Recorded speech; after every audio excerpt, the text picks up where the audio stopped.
প্রায় ৩ দশক পর এসে আবারও উত্তাল দেশের বিনোদন জগৎ থেকে আইনি অঙ্গন। সালমান শাহ হত্যা মামলায় গ্রেপ্তার অভিনেতা ডনকে ৩ দিনের টানা রিমান্ডে নিয়ে ব্যাপক জিজ্ঞাসাবাদের আবেদন জানিয়েছে তদন্তকারী সংস্থা সিআইডি।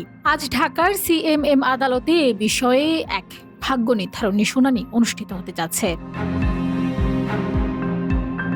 তদন্ত সূত্রে জানা গেছে, প্রধানত ৩টি গুরুতর কারণ দেখিয়ে সিআইডি রিমান্ড চেয়ে আবেদন করেছে। প্রথমত, ১৯৯৬ সালের এই বহুল আলোচিত ঘটনার নেপথ্যে কারণ উদ্ঘাটন করা। দ্বিতীয়ত, ডন সুকৌশলী ও ধূর্ত প্রকৃতির লোক হওয়ায় তাকে নিবিড় হেফাজতে নিয়ে ঘটনায় জড়িত অন্যান্য আসামিদের অবস্থান শনাক্ত করা। এবং সর্বশেষে, বিদেশ যাত্রা নিষেধাজ্ঞা থাকা সত্ত্বেও ডন কার ইন্ধনে ও কিভাবে দেশ ছাড়ার চেষ্টা করছিলেন তা খতিয়ে দেখা। ব্যাকট্রল জর্মার ভাইরাসের অ্যারেস্ট ওয়ারেন্ট। স্মরণ করা যেতে পারে, গত ৯ আগস্ট শাহজালাল আন্তর্জাতিক বিমানবন্দর থেকে ডনকে গ্রেপ্তার করে ইমিগ্রেশন পুলিশ।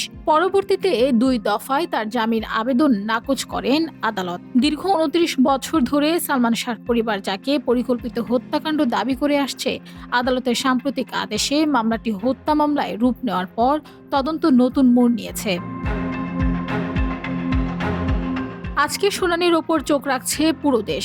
সিআইডি পুলিশের এই রিমান্ড আবেদন মঞ্জুর হলে ডনের কাছ থেকে চাঞ্চল্যকর নতুন তথ্য বেরিয়ে আসবে কিনা তা সময়ই বলে দেবে। Desk report, Bangladesh bulletin.